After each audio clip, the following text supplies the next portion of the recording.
Moment मैंने अपने आप को ट्रेन की पटरियों के नीचे पाया, और जब मेरी आंखें खुली तो वही ट्रेन जिसमें मैं ट्रैवल कर रही थी वो मेरी आंखों के ऊपर से बहुत तेजी से गुजर रही थी। एक लम्हे को लगा कि मैं कोई ख्वाब देख रही हूं, लेकिन जब ट्रेन पूरी तरह से मेरे पैरों से गुजर गई, मैं वहां हेल्पलेस थी। और जब बहुत दूर जाके किसी ने ट्रेन रोकी, वो ट्रेन रुकी, और उस ट्रेन को रुकता हुआ देखकर मुझे एहसास हुआ कि मैं कोई ख्वाब नहीं देख रही हूं, मैं सच में ट्रेन से गिर चुकी हूं, और मैंने अपनी दोनों टांगे उस ट्रेन के पहियों के नीचे आ गई है जिसमें मैं ट्रैवल कर रही हूँ। वो पूरी 12 डब्बे की ट्रेन मेरे पहियों से गुजर गई, किसी ने ट्रेन रोकने की हिम्मत नहीं की। और मैं जब वहां गिरी तो लोगों ने मुझे देखा, और 10-15 मिनट बाद काफी लोग आए, मेरे आसपास खड़े हो गए। मेरे पास सेलफोन नहीं था, मैंने अपनी बैग से उस वक्त डायरी निकाली, मैंने लोगों को फरियाद की, बहुत रिक्वेस्ट की, बहुत रोया वहां पर कि मेरे घर पे एक फोन कॉल करके बता दो कि मैं यहाँ पे हेल्पलेस पड़ी हूँ विथ हेवी ब्लीडिंग, मेरे बचने की कोई चांस नहीं है। एटलीस्ट मेरे घर वालों को पता होना चाहिए कि मैं यहाँ पे इस हालत में हूँ, मुझे लावारिस लाश बन के नहीं मरना है। बट उस वक्त मैं यही कहूंगी कि अल्लाह ताला की मसलहत थी। अल्लाह ताला उस वक्त जो मेरी तकदीर में था, किसी ने मेरी हेल्प नहीं की, और मैं वहां पे 30 मिनट ऑलमोस्ट मैं ट्रैक पर विथ हैवी ब्लीड, मेरे दोनों पैर ट्रेन के पहियों के नीचे आ गए थे, मैं उसी हालत में पड़ी रही, और मैं कॉन्शियस थी। मैं बस लोगों के सामने रो रही थी कि मुझे कोई पानी पिला दो, कोई घर वालों को कॉल कर दो, लेकिन किसी ने हेल्प नहीं की। And after 30 minute I got railway help, then मुझे गवर्नमेंट हॉस्पिटल लेकर जाते हैं, वहां पर भी कुछ ओटी स्ट्राइक होता है, मुझे फौरी ट्रीटमेंट नहीं मिलता है।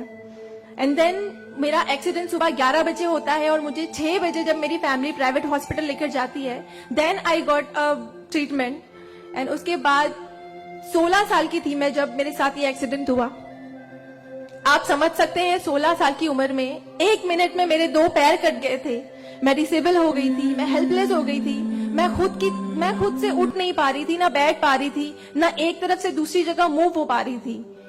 मैं मेंटली डिसेबल हो गई थी, फिजिकली डिसेबल हो गई थी, और फाइनेंशियली कंडीशन भी काफी वीक थी। वो सारी चीजें मेरे दिमाग में चल रही थी, और जब लोग मुझे देखने आते थे तो कुछ लोग हमदर्दी में नेगेटिव कमेंट्स भी करते थे कि 16 साल की बच्ची है, 2 पैर खो दिए हैं, सारी जिंदगी माँ बाप के ऊपर बोझ रहेगी, ये जिंदा क्यों है, इससे अच्छा ये मर जाती। ये सारी बातें लोग आके जब मेरे सामने करते तो मेरे जहन में वो सारी बातें चलती कि सीरियसली मुझे अल्लाह ने जिंदा क्यों रखा, जब मुझसे दोनों पैर ही लेने थे 16 साल की उम्र में, मैं खुद से मूव नहीं कर सकती हूँ, मेरी मम्मी को इतना सब कुछ झेलना पड़ रहा है। जिस उम्र में मुझे अम्मी की हेल्प करनी चाहिए, उस उम्र में वापस से मम्मी मुझे गोद में उठाकर लेकर जा रही है, वापस से मेरी खिदमतें कर रही है। तो मेरी जिंदगी का मकसद क्या है, मुझे दोबारा जिंदगी क्यों दी अल्लाह ने।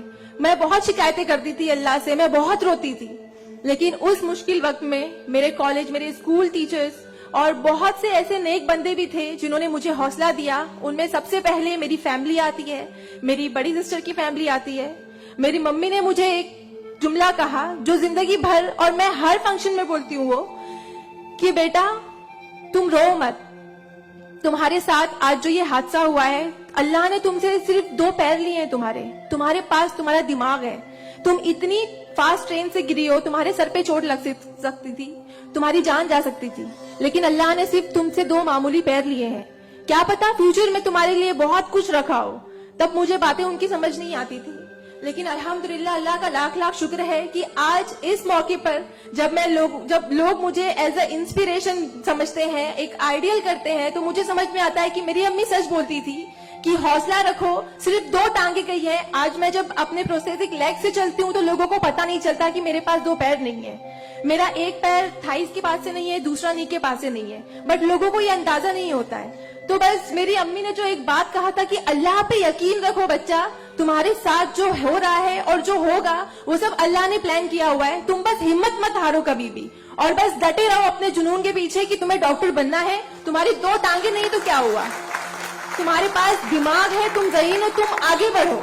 और क्या पता तुम आगे लोगों को आइडियलाइज कर, लोग तुम्हें आइडियलाइज करें इस चीज को लेके। मेरे doctor Sanjay Kantharia, orthopaedic surgeon, उन्होंने सबसे ज्यादा सपोर्ट किया इस बात को लेकर कि तू डॉक्टर बन। मैंने अपने जीने की उम्मीद छोड़ दी थी, डॉक्टर बनने की उम्मीद छोड़ दी थी, लेकिन जब उन्होंने मुझे बताया कि तुम डॉक्टर बन सकती हो, तुम बनो, देन मैंने प्रिपरेशन स्टार्ट की। सीईटी कॉमन एंट्रेंस टेस्ट होता है to getting admission in medical college, मैंने वो क्रैक किया। I got 3rd rank all over Maharashtra in PH quota. After that मुझे बहुत खुशी हुई कि मैंने 3rd रैंक क्लियर किया है. Now I got admission, I will get admission in MBBS. But वहां पर भी एक प्रॉब्लम थी मेरे लिए कि मुझे डिसेबल परसेंटेज 89% डिसेबल हूं मैं, और मेडिकल में एडमिशन के लिए 40 to 70 there is a criteria to get admission for MBBS. मैं मोर देन 70% डिसेबल हूं. ये कहकर मुझे उन्होंने डिनाई किया कि आप एलिजिबल नहीं हो, आप MBBS में एडमिशन नहीं ले सकते हो, आप डॉक्टर नहीं बन सकते हो. तो उस बात को लेकर मैं बहुत डिप्रेस हो गई. देन मैंने वापस अपने डॉक्टर से हेल्प मांगी. उन्होंने मुझे एक मशवरा दिया कि आप हाईकोर्ट जाओ, बॉम्बे हाईकोर्ट. और जिस बात के लिए एक नॉर्मल स्टूडेंट को सिर्फ पढ़ाई करनी होती है, अच्छा रैंक लाना होता है, मुझे उस चीज के लिए मैंने वो किया. लेकिन उसके बाद भी मुझे बॉम्बे हाईकोर्ट जाना पड़ा. एंड मैं गई, मैंने अब हार नहीं मानी और मैं गई बिकॉज वो मेरा हक था, मुझे डॉक्टर बनना था. और जब मैंने वापस अपनी नॉर्मल जिंदगी स्टार्ट की अपने प्रोस्थेटिक लेग से, मैंने आना जाना शुरू किया, अकेले ट्रेन ट्रैवल करना शुरू किया. देन मैंने रियलाइज किया कि मेरे अंदर कोई कमी नहीं है. मैं एक नॉर्मल लड़की हूँ, मेरे पास पैर नहीं तो क्या हुआ, मैं लोगों को सर्व कर सकती हूँ, मेरे अंदर पैशन है डॉक्टर बनने का. तो मैंने वो बस अल्लाह पे यकीन रखा और मैंने ये सोचा कि अगर अल्लाह ने मेरी किस्मत में रखा है डॉक्टर बनना तो मैं जरूर कोर्ट में फाइट करूंगी. एंड देन मैं बॉम्बे हाई कोर्ट गई इन 2011 और वहां पे मेरा केस डॉक्टर मोहित शाह, चीफ जस्टिस मोहित शाह ने देखा. उन्होंने मुझे ऑब्जर्व किया, मेरे प्रीवियस हिस्टरी रिकॉर्ड्स देखे, वो सारी चीजें देखे, और उन्होंने जब मेरा पैशन देखा डॉक्टर बनने का, सर्व करने का, देन उन्होंने मेरे फेवर में फैसला दिया. एंड 2011 अल्लाह का लाख लाख शुक्र है कि मुझे इंडिया के टॉप मोस्ट कॉलेज में एडमिशन मिला, which is Seth GS medical college and KM hospital. Then 2011 में मैंने अपना MBBS में एडमिशन लिया. वो जर्नी बहुत आसान नहीं थी मेरे लिए क्योंकि मेरे पास 2 पैर नहीं है. और जब मेरी काउंसलिंग चल रही थी एडमिशन को लेकर तो काफी जो डॉक्टर्स का पैनल था उन्होंने मुझे बहुत कुछ हकीकत बताई थी कि आपके लिए डॉक्टर फील्ड आसान नहीं है, इसमें पढ़ाई करना 5.5 साल, आपको एक OPD से दूसरी OPD जाना होगा. और तब मैं 2 क्रचेस यूज करती थी मेरे लिए. तो आपके लिए बिल्कुल भी आसान नहीं है, आप हार जाओगे, 1 साल पढ़ोगे, दूसरे साल आप डिनाई कर दोगे, एडमिशन नहीं लोगे, आप गिव अप कर लोगे. लेकिन बस मैंने दिल में ठान लिया था कि मुझे इन्हें गलत साबित करना है और मुझे लोगों को प्रूव करके दिखाना है कि एक लड़की जो 89% डिसेबल है, जिसे लोग ये कहकर सुनाते थे कि सारी जिंदगी माँ बाप के ऊपर बोझ बनी रहेगी, उन्हें प्रूव करना है कि मैं डॉक्टर बन के लोगों को सर्व कर सकती हूँ. और जो मेरे दूसरे डिसेबल भाई बहन हैं उन्हें भी शो करना है कि after disability, after accident, post accident जो लाइफ होती है वो आप नॉर्मल गुजार सकते हो अपने हौसले की बनिस्बत. तो मैं बस 5.5 साल मैंने बहुत कोशिश की, बहुत दर्द सहे, लेकिन मैंने अल्हम्दुलिल्लाह 2016 में फर्स्ट क्लास से मैंने अपना MBBS क्लियर किया. और इस बात को देखते हुए मुझे बहुत खुशी होती है, इस बात को बहुत प्राउड मोमेंट था मेरे लिए कि इन 2016 ऑन वुमेन्स डे 8 मार्च मुझे बॉम्बे हाई कोर्ट में फेलिसिटेट किया गया, जो एक हिस्टोरिक मोमेंट था वहां पर कि आउटसाइड से किसी को उन्होंने फेलिसिटेट किया. देन उसके बाद मुझे काफी कॉल्स आए एज अ मोटिवेशनल स्पीकर, मुझे काफी अवार्ड्स मिले. और तब मैंने सोचा कि मेरी जर्नी सिर्फ MBBS तक नहीं, मुझे लोगों को और प्रूव करना है कि 89% डिसेबल हो गया अगर मैं MBBS कर सकती हूँ तो मुझे मेडिकल फील्ड की हायर डिग्री अचीव करनी है, which is MD, medicine in doctor in medicine. Then मैंने उसके लिए भी कॉमन एंट्रेंस टेस्ट दिया and again I got third rank in all over Maharashtra. और यहाँ पर भी देन अगेन उन्होंने प्रॉब्लम क्रिएट की मेरे लिए. After completing my MBBS with flying colours, उन्होंने वापस मेरा मेडिकल एडमिशन डिनाई किया कि आप नहीं कर सकते हो because you are 89% disable. Then मुझे एक बहुत हम्बल इंसान मिले, member of parliament Kirit Somaiya sir. उन्होंने फौरन से मेरी एप्लीकेशन सेंट्रल हेल्थ मिनिस्टर के पास लेकर गए और वहां से विद इन 2 days ये जो क्राइटेरिया है 40 to 70% डिसेबिलिटी का मेडिकल में एडमिशन के लिए, this is a 20 years old clause, और विद इन 2 days ये क्लॉज चेंज करवाया उन्होंने बिकॉज ऑफ माई एप्लीकेशन. वो क्लॉज चेंज होके बस ये है कि मिनिमम 40% क्राइटेरिया है और मोर देन 70% जो भी डिसेबल रहेगा they will get admission in medical field. तो मेरी जो जर्नी थी यहाँ तक की, और उसके बाद मैंने रिसेंटली 2019 में मैंने MD में एडमिशन लिया और विद सेम कॉलेज सेठ GS medical college and KM hospital, और मैं अभी रिसेंटली फर्स्ट ईयर रेसिडेंट हूँ MD पैथोलॉजी में.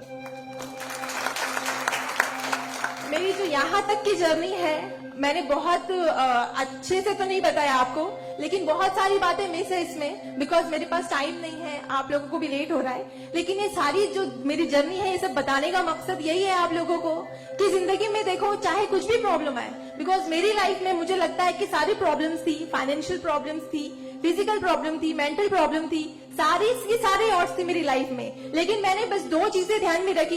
एक तो मेरी अम्मी की बात की, अल्लाह पर यकीन रखो, अल्लाह अपने बंदों से 70 माओं से ज्यादा प्यार करता है। एक माँ हमारी छोटे से दर्द को बर्दाश्त नहीं कर सकती, वो तो 70 माओं से ज्यादा प्यार करता है, तो हमें दर्द में कैसे रख सकता है वो। तो उसने जरूर कुछ अच्छा रखा है हमारे लिए। अगर छोटी सी प्रॉब्लम आई जिंदगी में तो उससे हार नहीं मानो, उससे लड़ना सीखो, हमेशा अपना हौसला जिंदा रखो, बिकॉज आपके पास अगर हौसला है तो आपकी ये जिंदगी जीने की उमंग रहेगी, बिकॉज बगैर हौसले के कोई जिंदगी नहीं जी सकता।